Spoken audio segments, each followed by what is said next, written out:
नमस्ते। मैं doctor S के शर्मा आपका स्वागत करता हूं जी के पॉइंट स्टडी में।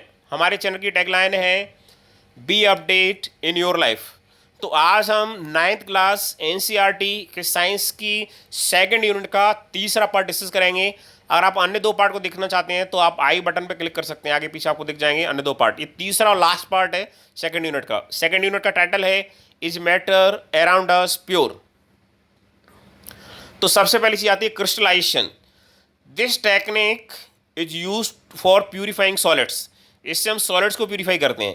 It is the process of cooling a hot concentrated solution of a substance in order to obtain crystals is called crystallization. ये ऐसी प्रोसेस है जिसमें हम क्या करते हैं, कूलिंग करते हैं किसकी, हॉट और कंसेंट्रेटेड सॉल्यूशन की, किसी सब्सटेंसेस की, ताकि हम उसके क्रिस्टल्स को अलग कर पाएं। जैसे नमक समुद्र के पानी से उबालते हैं हम, तो हम क्या करते हैं, उसको उसमें से एवापोरेट कर देते हैं और हमें नमक के क्रिस्टल्स प्राप्त हो जाते हैं पानी को।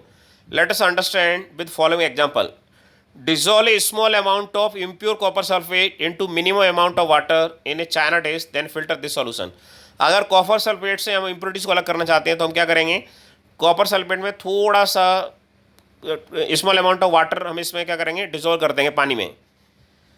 फिर चाइना डिश वाटर, एक चाइना डिश एक प्लेट है उसमें कर लेंगे, फिर उसकी फिल्ट्रेशन कर लेंगे, तो फिल्ट्रेशन जो बिगर इंप्योरिटीज हैं वो निकल जाएंगी।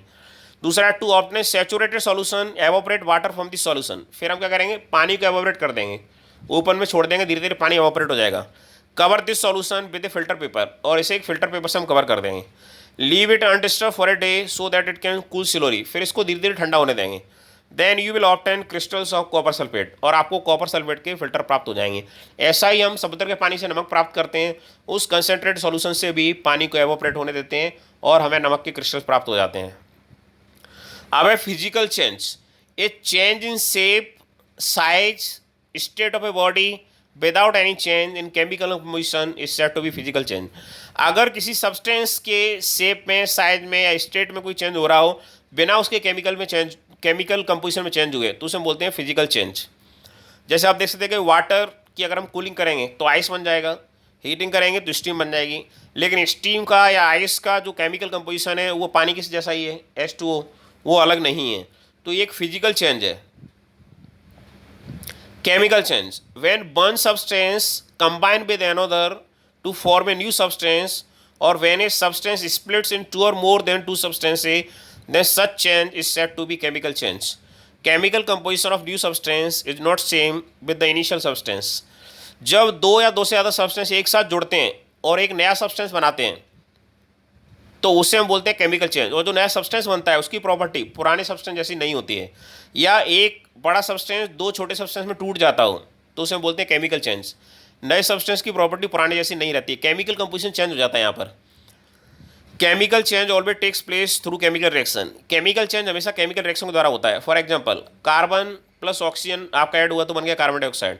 अब कार्बन डाइऑक्साइड की प्रॉपर्टी क्या है, कार्बन डाइऑक्साइड आपकी बॉडी को नहीं चाहिए लेकिन ऑक्सीजन आपकी बॉडी को चाहिए। कार्बन डाइऑक्साइड हमारे लिए कैसी है, जीवनदायिनी नहीं है, लेकिन ऑक्सीजन जीवनदायिनी है, तो दोनों की प्रॉपर्टी अलग अलग है।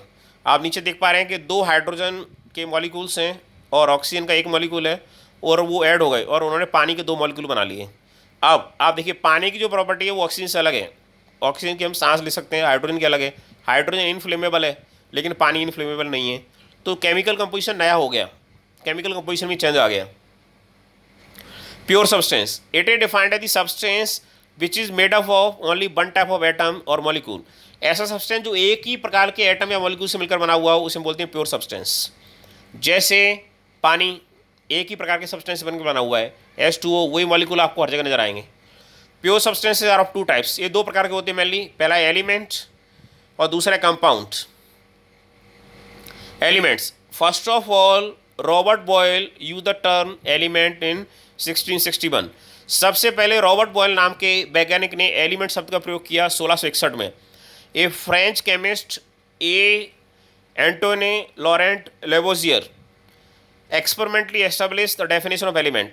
जो आपका फ्रेंच केमिस्ट है लेवोजियर, इसने सबसे पहले एलिमेंट की डेफिनेशन दी।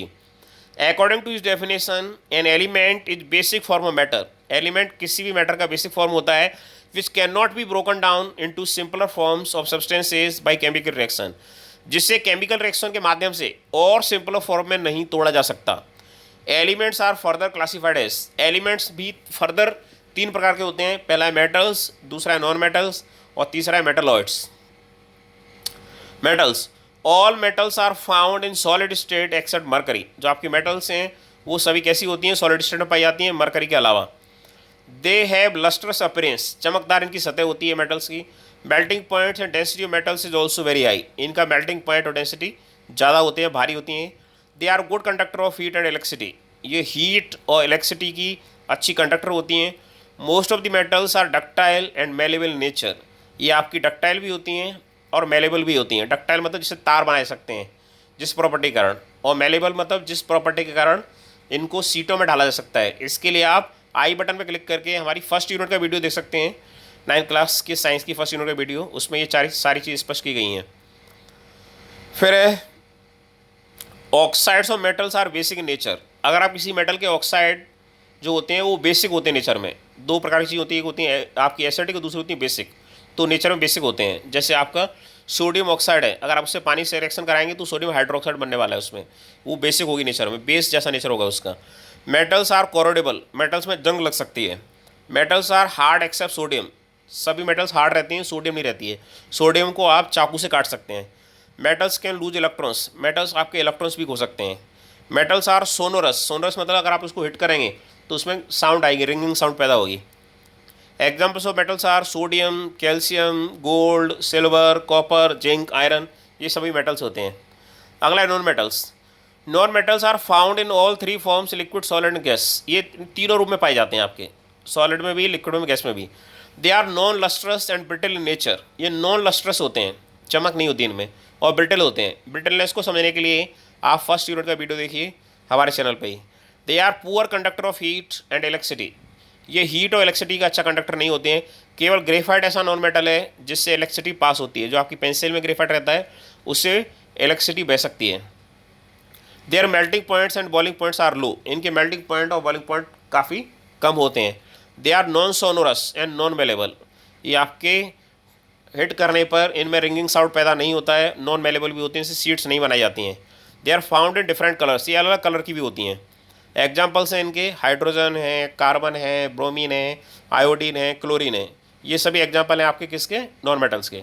अब metalloids, some elements have intermediate properties of metals and non metals, इनकी प्रॉपर्टी जो है वो मेटल्स और नॉन मेटल्स के बीच की रहती हैं।